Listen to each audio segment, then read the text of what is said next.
ஓம் ஸ்ரீ குருப்பியோ நமஹ. ஸ்ரீ மகாபரிவாச்சரணம் மகாபரிவாச்சரணம் மகாபரிவாச்சரணம். இன்னைக்கு தெய்வத்தின் குரல் பாகம் 4 பக்தி என்ற தலைப்பில் பெரியவா சொல்றது மேலே வாசிக்கிறேன். இது பக்கம் 968 ஆரம்பிக்கிறது. அக்கறை அடைவிப்பாய் தாரைய சம்சார சாகரதக என்று முதல் ஸ்லோகத்தை ஆச்சாரியால் முடிக்கிறார். சம்சார சாகரத்திலிருந்து கரையேற்று என்ற அர்த்தம். தாரகம் என்றால் கடத்துவிப்பது, படகிலே வைத்து ஓட்டிக்கொண்டு போய் அக்கறை சேர்ப்பது என்ற அர்த்தம். பிரணவத்தையும் ராமநாமாவையும் தாரக மந்திரம் என்று சொல்வது வழக்கம். தாரக ராமா என்ற தியாகராஜர் கூட ராமச்சந்திரமூர்த்தியை தாபத்தோடு கூப்பிட்டு பாடியிருக்கிறார். சம்சார கடலில் விழுந்து அவஸ்தைப்பட்டு கொண்டிருக்கிற நம்மை படகிலே தூக்கி போட்டுக்கொண்டு பரமபதமான அக்கறையில் கொண்டு போய் சேர்ப்பதுதான் தாரக மந்திரம். இந்த ஸ்லோகத்தில் என்னென்னவோ வேண்டிக் கொண்டாரே, அவிநயம் போக வேண்டும், மனசடங்க வேண்டும், இந்திரியங்களின் காணல் நீர் வேட்கை முடிய வேண்டும், சமஸ்த ஜீவராசிகளிடம் தயை பெருக வேண்டும் என்றெல்லாம் வேண்டிக் கொண்டாரே, அத்தனைக்கும் முடிந்த முடிவு என்ன என்றால் சம்சாரம் என்ற இந்த ஜனன மரண சக்கரத்திலிருந்து தப்பி மோட்சஸ்தானம் என்ற நித்திய சுகமான விடுதலை நிலையில் சேர வேண்டும் என்பதுதான். இப்பொழுது நாம் இந்த சம்சாரத்தில் சிக்கிக்கொண்டு அவதிப்படுவது நன்றாக தெரிகிறது. இதிலிருந்து மீள வேண்டும். மீட்கிறவன் பகவான் தான். அவனிடம் அப்பா இந்த பவக்கடலிலிருந்து அக்கறைக்கு கடத்துவி தாரைய சம்சார சாகரதகா என்று பிரார்த்தனை பண்ண வேண்டும். அவன் இந்த சம்சார கடலிலிருந்து நம்மை மீட்பானால் அப்புறம் நாம் இப்பொழுது இந்த லோகத்தில் படுகிற துக்கம் கஷ்டம் இராது. அந்த மட்டில் இப்பொழுதைக்கு போதும். உங்களுக்கு நான் அத்வைத முக்தி, துவைத முக்தி, விசிஷ்டாத்வைத முக்தி என்ற பேதங்களை எல்லாம் இங்கே சொல்லப் போவதில்லை. எந்த சித்தாந்தத்தை சேர்ந்தவர்கள் ஆனாலும் பகவத் பாதால் இந்த ஸ்லோகத்தில் சொல்லியிருக்கிற மாதிரி பகவானிடம் பிரார்த்தனை பண்ணுவோம். பிரார்த்தனைக்கு பலனை தர வேண்டிய பலதாத்தாவாக இருக்கப்பட்ட பகவான் எந்த தினசில் நமக்கு இந்த சம்சாரத்திலிருந்து மீட்சி தர நினைக்கிறானோ அப்படி தருவான். இங்கே தானே சம்சார சாகரதக என்று சொன்ன மாதிரியே இதைவிட கூட மனசை உருக்கும்படியாக பஜகோவிந்தத்திலும் ஆச்சாரியால் இக சம்சாரே பகுதுஸ்தாரே கிருபையாபாரே பாகிமுராரே என்று முறையிட்டிருக்கிறார். தாரம் கடப்பது, துஸ்தாரம் கடக்க முடியாதது. பகுதுஸ்தாரம் இந்த சம்சாரம் அடியோடு கடக்க முடியாததுதான்.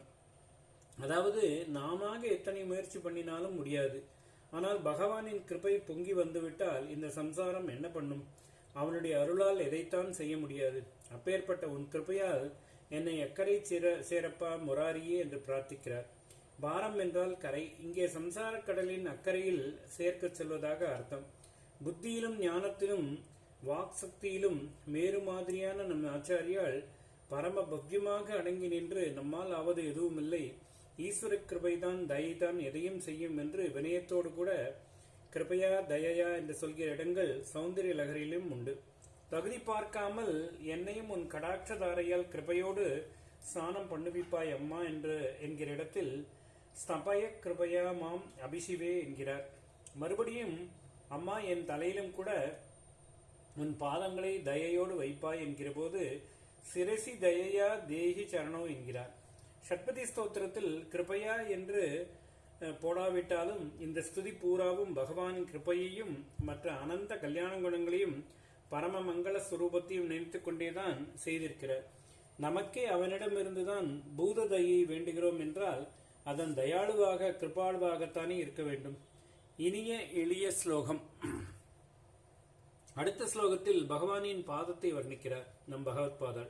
ஷட்பதியின் அடுத்த பதம் பகவத் பாதம். திவ்ய துனி மகரந்தே பரிமள பரிபோக சச்சிதானந்தே ஸ்ரீபதி பாதாரவிந்தே பவபய நேத சிதே வந்தே. திருப்பி திருப்பி சொல்லிக்கொண்டே இருக்கலாம் போல் மதுரமான அக்ஷரங்களோடு லலிதமான பதச்சேர்க்கையோடு இருக்கிறது ஸ்லோகம். பகவானின் பாத தாமரையை வர்ணிக்கிற ஸ்லோகத்தில் வார்த்தைகளும் புஷ்பம் போல் மிருதுவாக அமைந்திருக்கின்றன. மகரந்தே, ஆனந்தே, அரவிந்தே, வந்தே என்று ஒவ்வொரு பாதமும் ரிதமாக முடிவதிலேயே ஒரு ஆனந்தம் சுரக்கிறது. செய்யுளின் ஒவ்வொரு அடியிலும் ஆரம்பமும் ரிதம் ஆவது தமிழில் விசேஷமாக இருக்கிறது. இதற்குத்தான் எதுகை என்று பெயர். தேவாரத்தில் திவ்ய பிரபந்தத்தில் எங்கே பார்த்தாலும் இப்படித்தான். ஒவ்வொரு அடியின் 4 வரியிலும் ஆரம்ப அக்ஷரம் ஒரே துனியில் எல்லாம் நெடிலாகவோ குறிலாகவோ ஆரம்பிக்கும். அந்த முதல் வார்த்தையின் 2ஆம் எழுத்து 4ஆம் அடியிலும் ஒன்றாகவே இருக்கும். காதலாகி கசிந்து கண்ணீர் மல்கி ஓதுவார் தம்மை நன்னறி குய்ப்பது வேதம் 4 மெய்ப்பொருள் ஆவது நாதன் நாமம் நமச்சிவாயவே என்கிற போது முதலெழுத்து எல்லாம் கா, ஓ, வே, நா என்கிற நாலும் நெடிலாக இருக்கின்றன. இரண்டாவது எழுத்து 4 வரியிலும் தான். இது ஞானசம்பந்தர் தேவாரம். இதே மாதிரி அப்பர் சுவாமிகள் நமச்சிவாய மகிமையை சொல்லி, சொற்றுணை வேதியன் சோதிவானவன் பொற்றுணை திருந்தடி பொருந்த கைத்தொழ கற்றுணை பூட்டியோர் கடலிலும் பார்ச்சினும் நற்றுணையாவது நமச்சிவாயமே என்று பாடுகிற போது முதல் வரியின் முதல் எழுத்து சோ என்று குறிலாக இருப்பதால் மற்ற வரிகளிலும் போ, க, ந என்ற குறிலே ஆரம்பமாய் இருக்கிறது. இந்த தேவாரத்தில் இற்று இரண்டாவது எழுத்தாக மட்டுமில்லாமல் மூன்றாவது எழுத்தான நையும் எல்லா வரியிலும் திரும்புகிறது. ஒரு செய்யுளின் ஆரம்ப வார்த்தைகள் ரைம் ஆகிற எதுகை ஆரம்ப பிராசம் என்பார்கள். சாதாரணமாக சம்ஸ்கிருதத்தில் இப்படி ஆரம்ப வார்த்தைகள் ரைம் ஆகாமல் ஒவ்வொரு வரியின் முடிவான வார்த்தையும் தான் ரைம் ஆவது வழக்கம். அந்திய வார்த்தை ஒரே மாதிரி வருகிற இந்த அணியை அந்திய பிராசம் என்பார்கள். உதாரணமாக இந்த மனத்து பூஜை முடிவில் ஒவ்வொரு வேளையும் சொல்கிற சமர விஜயகோட்டி, சாதகானந்த தாடி, மிருதுகுண கணபேட்டி, முக்கிய காதம்ப வாட்டி, முனினுத பரிபாட்டி, மோகி தாஜாண்ட கோடி, பரமசிவ வதூடி, பாதமாம் காமகோட்டி என்கிற ஸ்லோகத்தில் படிச்சென்று தெரிகிற மாதிரி ஒவ்வொரு அடியின் முடிவும் ரைம் ஆகிற அந்திய பிராசம் வருகிறது. இது ஜெகன்மாதாவான காமாட்சியை பற்றி மூகர் பண்ணின பஞ்சசதியில் வருகிற ஸ்லோகம். தத்துவ ரீதியிலும் அனுபவ ரீதியிலும் கவித்துவ ரீதியிலும் உயர்ந்ததான ஸ்துதிகளில் இம்மாதிரி சொல்லணிகளும் சேர்ந்து அவற்றின் அழகையும் சிறப்பையும் உயர்த்துவதுண்டு. ஷட்பதி ஸ்தோத்திரத்திலும் இப்படிப்பட்ட சொல்ஜாலங்கள் நிறைய உண்டு. இடையின மெல்லின எழுத்துக்களில் ஒரே மாதிரியானவை திரும்ப திரும்ப வந்தால் சொல்வதற்கே மதுரமாக இருக்கும். அபிநயம் அபநயக தமய மனக சமய என்கிற போது ந, ய, ம என்ற அக்ஷரங்கள் திரும்ப திரும்ப வருகின்றன. சொல்ல அழகாக இருக்கிறது. ஒரே போன்ற சப்தங்களுள்ள வார்த்தைகள் அடுக்காக வருகின்றன. விஸ்தாரிய தாரைய என்றும் போட்டிருக்கிறார். இந்த யமகம் என்றும் இதை யமகம் என்றும் மடக்கு என்றும் சொல்வார்கள்.